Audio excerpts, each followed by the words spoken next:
And first of all, thanks for joining this session. So today we'll look at the TYK2 optimization use case where we blend QSAR models, our generic models, and 3D insights inside Makya to drive fast chemistry-guided ideation. So we'll start by looking at the TYK2 receptor, the key interactions in the TYK2 and the chemical series we're going to work with. We will also analyze the strategy for designing new analogs. Then we'll move into defining our generation strategy, meaning how to decide what to optimize and which constraints to set. After that, we'll explore chemistry-guided generation settings live in Makya. And finally, we'll review how we process the data, select the best candidates, and prioritize what's synthesis ready. So before starting today's webinar, it's just a reminder of our webpage. So I invite you to scan this QR code or to press the link that we'll share in the comment sections. And here you'll be able to find more information about ourselves. And so you can have an overview of what we do. So I propose that we start right away with today's topic, which is TYK2. And the first stop, it's a quick refresher on TYK2 and why it is an important target.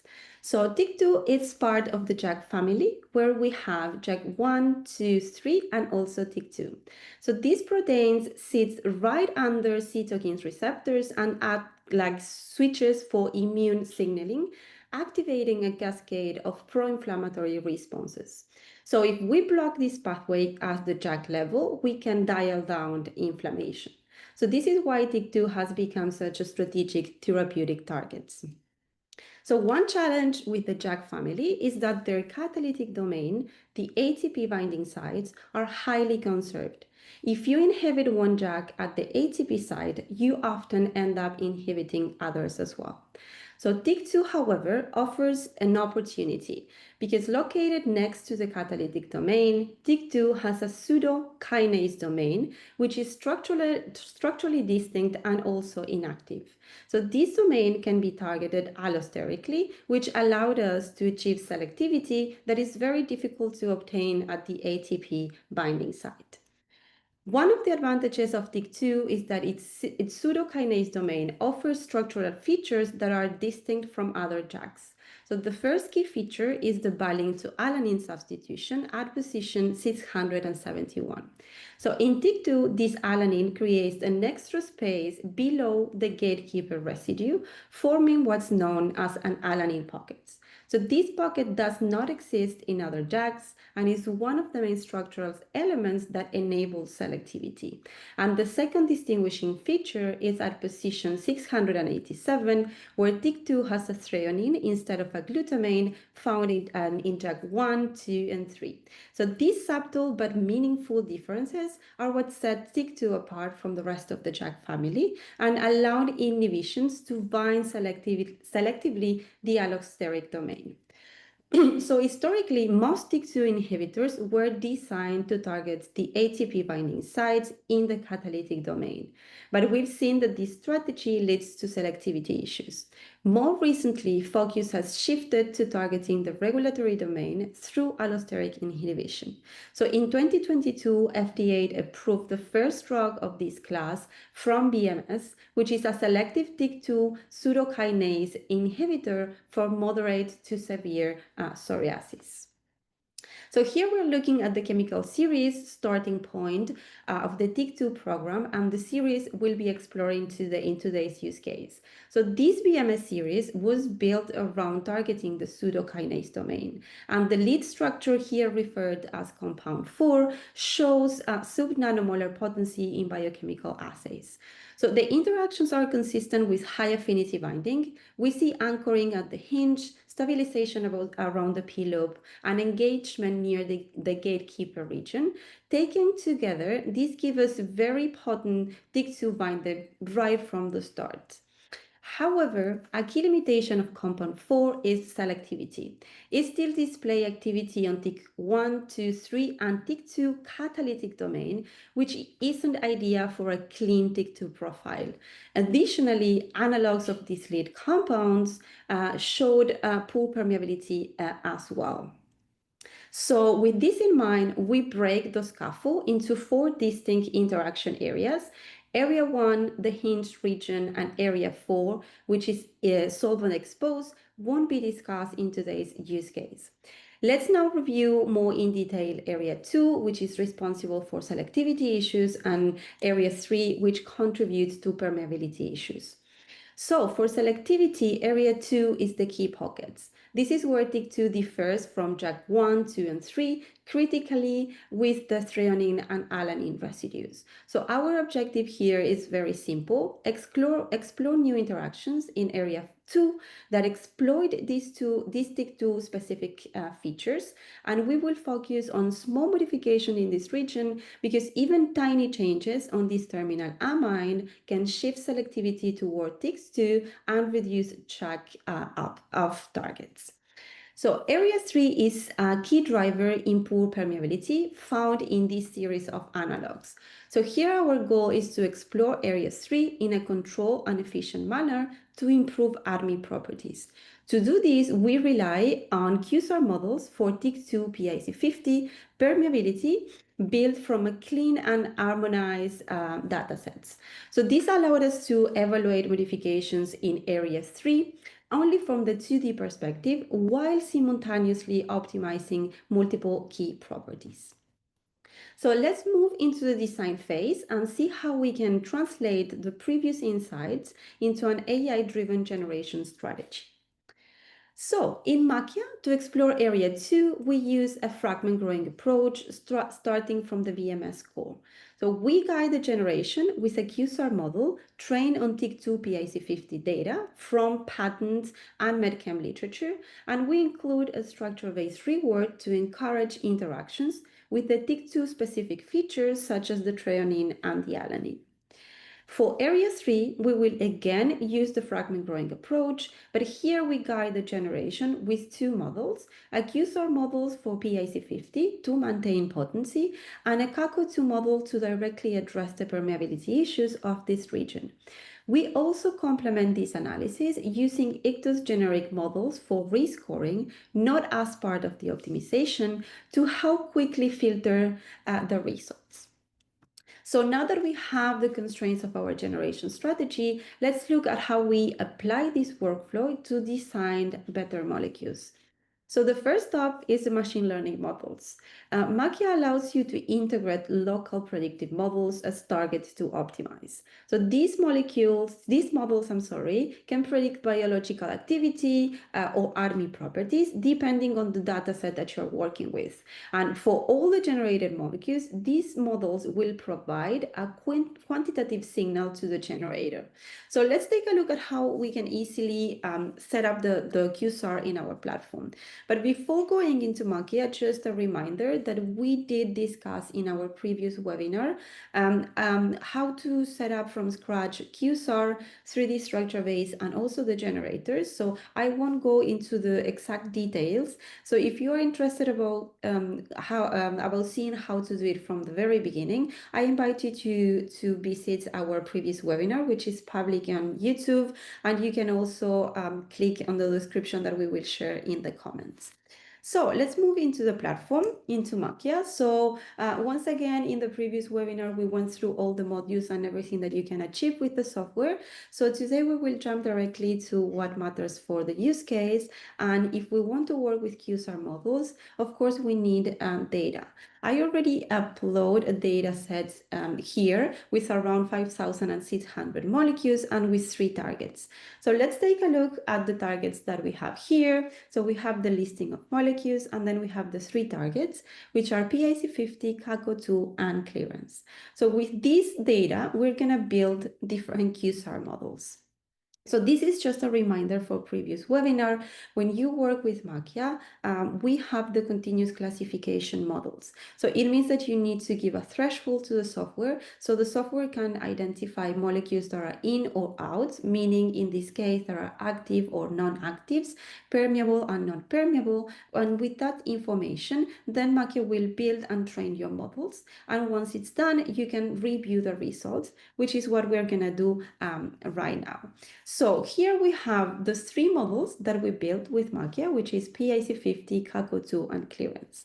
So let's start with PIC50. So as you can see, metrics from the point of view, the AUC, recall, F1 score, and even the confusion matrix, they are very good, meaning that the training of the models and the data, it was successful.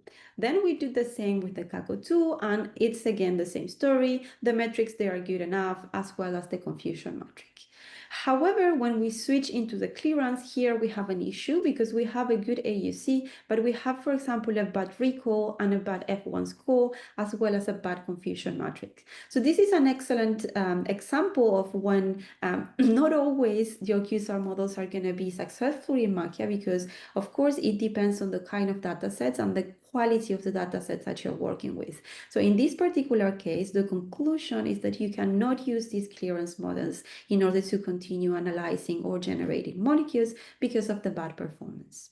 So if we go back into the presentation, we've seen this already. And we've seen this, and as we've seen in the demo, when we look at the performance of the local models, the potency and permeability, they behave reasonably well. But clearance is a different story, because even though the AUC looks fine, the F1 score is very low, which tell us the model struggles probably with recall or suffers maybe from class imbalance. So since we don't have enough high quality local data to train a reliable clearance model, we'll rely on our internal generic ARMI models to compensate for this limitation. So in Makya, we have integrated 7 generic models, and these models, they were trained on a large public data sets and refined through client projects. So it gives us a more stable early read on the ADME properties across the broad chemical space. Particularly here, we use clearance. So it's important to clarify that our ADME models are used as rescoring, meaning that we generate molecules with the optimizations on QSAR, and then on the top of that, we added generic models to help in filtering of the generated molecules. So now let's take a look at the setting once again in the software. So if we go back into Makya, now as I said, what we need to do is to create a rescoring. So here I'm gonna name it as today webinar demo. And then if you click next, now Makya will show you all the targets that you can use in order to build your rescorings. So you go here, we have the traditional physical chemical descriptors, we have the QSARs, the one that we just created, and also if we go into Iktos scores, now we have the ADME models.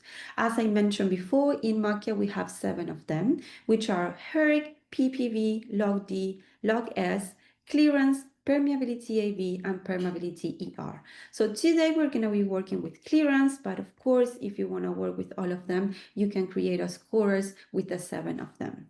So after that, we click save, and now we're ready to rescore our data sets. In this case, we're going to score a new data set. Here you can draw your molecule, you can select the data sets that you already uploaded into Makya, or you can upload a new one, which is what I'm going to do right now. So now I have the listing of all my molecules, and now I can proceed to save, and what will happen now is that Makya will rescore all your molecules with respect to the target, which is clearance. So let's refresh the page because it should have finished for now. So you see once the status is done, now you can open your data sets, and now here you will have the listing of your molecules and then how they score against our target, which is the clearance. So basically for all the generic models, we constructed different kind of thresholds, and then depending on how the molecule score against this threshold, we're going to give you kind of a color code. Green, it means that the molecule scores good against your targets. Yellow, it means that the molecule scores good against your target, but since it's close to the threshold, Makya wants to let you know about this information.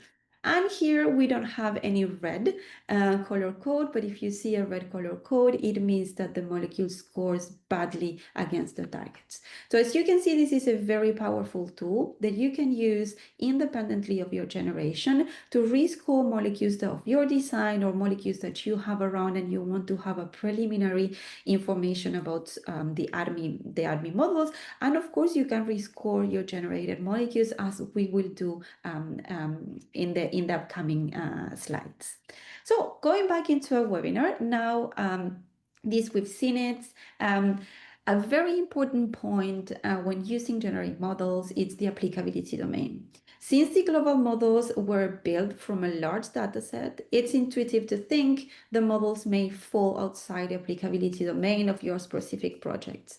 So to ensure the global clearance model was applicable to this series, we compare its prediction with the experimental data. So as you can see on the plot, the x-axis displays the experimental data, and on the y-axis, the clearance score taken from Makya. So we simply rescore the 120 molecules using our generic models, the way that we did it just a few seconds ago, and then compare the results with the experimental ones. So we assess clearance with Spearman correlation because ranking is what matters at this stage. So here the global models show an R of 0.53 across 120 compounds, which confirms that it captures the right trend and has enough ranking power to guide early decisions. So even though our local data wasn't sufficient to train a reliable clearance model, the global model gives us a stable way to incorporate clearance into our post-processing. So now let's talk about our final constraint that we will be working today, which is the 3D structure base. So as we seen it in our previous webinar, Makya is able to use 3D information as reward in your in the generation. So on the left, we have the embedded docking, where each generated molecule is automatically docked during the run. And on the right, through a fingerprint-based interaction analysis, Makya is able to quantify how well new compounds reproduce critical ligand protein contacts. So this approach allowed us to bias the AI towards molecules with the key interactions that you as a user wants to retain. So once again, let's jump into the software. And since we've seen it in the previous webinar, this is just a reminder. The first step, of course, you need to upload the PDB and SDF of your molecule, and I've created already several of them.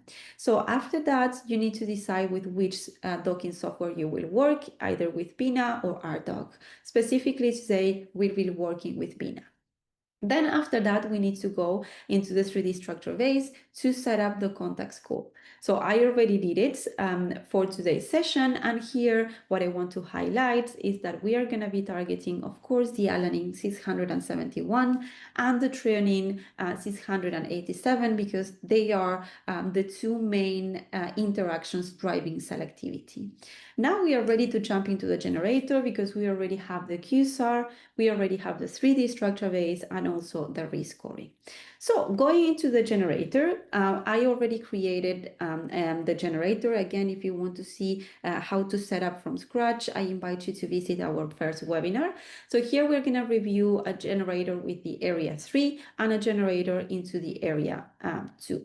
So let's go into the first generator. So here, just a reminder, from the generator perspective, you have chemical constraints, meaning anything related with your chemistry. The starting point, in this case, it is, as a reminder, we want just to create diversity in the area where the pool permeability is happening. So here, what we're going to do is going to grow molecules. I'm going to ask Makya to add diversity from here.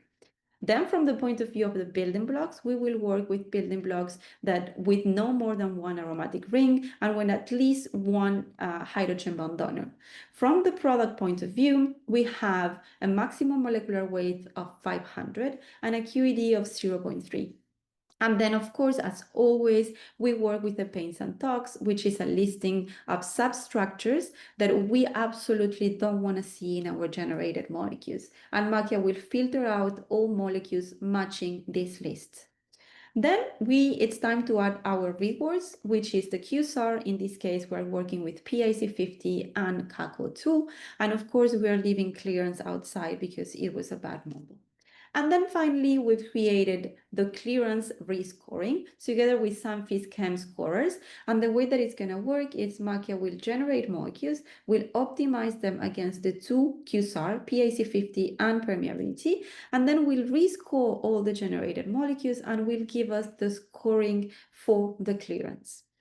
So before going into the results of this generator, let's visit the second generator, that it's the logic is more or less the same, but in this case, what we want to do is to explore more in the area of the alanine pockets. And so we are growing starting from this aromatic amide. From the building block point of view, we don't want any aromatic rings. And from the product point of view, we're working with a molecular weight maximum of 450 and a QED of 0.3. And of course, always with our pains and dogs. We also added only the PIC50 because this is more related with selectivity. And then, of course, we're working with a 3D structure base, once again, targeting the two key residues that we've mentioned already. And with this, then you're ready to start to generate molecules. So here, I'm going to show you the results first for area 3. So the way that molecules are displayed and showed in Makya is just a listing of molecules, and they are sorted by different kind of scores, like, for example, Iktos ranking, confidence, clearance. We have also PAC50, we have Phys-Chem descriptors. So you can take a look of your molecules with respect to scores or the metrics that you want. We also seen in the previous webinar how to filter out your molecules and how to work with different kind of targets, just to go from the huge amount of molecules to really the filter and the molecules that are meaningful for you. So here is just a selection that we've made from these generators that I showed you of certain molecules, because, for example, if we take a look at this molecule here, we've seen different kind of very good results, or at least promising ones. So let's go one by one to the most important metrics that we have here. So the first one is confidence, because of course when you're working with QSAR, the applicability domain is very important. So confidence will tell you, will give you that information. Then we have the prediction against the two targets that we use, PIC50 and CACO2. And then here we are going to have the rescoring, the prediction against our clearance models using our ADME models. And as you can see, we have a very good score. So then I wanted also to show you the results with the 3D structure base and the molecules that we chose as promising. Here, what I wanted to show you is just like, for example, if you click, I don't know, in this molecule, the main difference is that now you will see your molecule docked inside of the protein pockets, because we generate in 3D and we dock them in the binding site. And here we'll see all the interactions, and very importantly, as you can see, this molecule, it does have the interaction with the alanine that we were targeting. Okay, so let's go back into the slides. We went through all of these, and now just to go to the end of our webinars, now that the generation is complete, now let's take a look at how we analyze the results and identify the most promising candidates. So here we have examples of molecules generated from exploration on area 2 and 3. So at the top, we have compounds selected using the 3D structure-based rewards combined with PIC50 models. So these preserve the TYK2 interactions and explore the new vectors around area 2. At the bottom, we combine PIC50 with permeability, clearance, and similarity rewards. So these focus more on improving ADME properties. So together, these give us two complementary sets, one driven by structural information and the other one driven by potency and ADME balance. So these molecules are examples inspired by trends observed in the previous generators. They reflect the type of modifications that are frequently come out as promising across area 2 and 3. So here I'm highlighting designs that incorporate the best elements we saw, improve structure and substituents in area 2 for selectivity, and polarity adjustment in area 3 to help permeability, while still preserving the core TYK2 interactions. So these molecules were assessed against QSAR, PIC50, and CACO2, clearance global models, and also we redocked them. So in the next demo, I'll show you how Makya can reproduce this kind of iterative workflow directly in the platform. So if we go back into Makya, now we can go into the rescoring again, and we can create a new one, selected molecules webinar. And now here we're going to choose again, the targets that we want to rescore our selected molecules. So in this particular case, I want to rescore them based on PAC50 and CACO2, and I want also to rescoring based on clearance and of course 3D structure based because I want to redock the design molecules. Now we can save it and we can go to score new molecule, and I'm gonna upload the combined molecules that we designed. So here we're gonna press saved, and in this run, of course, it will take a bit more time because we are docking molecules. So I created already a result to show you, which is this one. So basically what you are seeing here is the list of molecules that you uploaded, and then the targets that we are rescoring against. So PIC50, CACO2, clearance, and then 3D structure base with BINA, contact score, and the docking pose. Of course, if you are redocking, you will be able to see your molecule redocked inside of the binding site of the protein pockets. And also, very importantly, you will have an information of these new design molecules. So this is very important, and also something that I want to highlight, the power of Makya for your workflow, because in Makya you can generate molecules. From those generated molecules, you can use them as they are, or you can use them as an inspiration. If you use these molecules as an inspiration, then you can use our tools, for example, rescoring experiments, where you can take this inspiration and just test them against the targets that you use for your constraint, just to see how well they match these targets. So just to finish, I just wanted to show you this little video with the results of one design molecule against the reference ligand from PMS. So here we see the important interactions in the hinge, gatekeeper, and the P-loop region. Now, if we compare to the initial molecule with the design one, we can see that we are adding additional interactions such as glutamate, arginine, but most importantly, we have an expansion into the alanine pocket, where an interaction with alanine cis-171 boosts selectivity towards TYK2. All in all, poses overlay remarkably with the reference, preserving the interactions and adding new ones. So this is a way of showing the power of Makya in the AI-driven generation strategy, because Makya can suggest diverse structures with diverse interaction while also maintaining the critical interactions that are important for you. So as the very last part of our webinar, so now once we identify our promising virtual candidates, the next critical question is, which of these can we actually make? So this is where SPIA comes in, and in the previous webinar, we explore how to work with a single molecule. So today I want to show you how to work when you need to synthesize a list of molecules and you want to process them all together. So for that, we have our batch retrosynthesis feature, and this is what I'm going to show you now here in SPIA. Just a reminder from our previous webinar, when working with SPIA, you have different kind of advanced features that you as a chemist can tune in order to get the kind of routes that you want. So here you have, for example, max number of steps, price per gram, delivery time, the packaging. Also, you have the listing of all our providers. We also have the list of all named reactions that we have around 3,000 named reactions that you can work only, forbid, or work with this.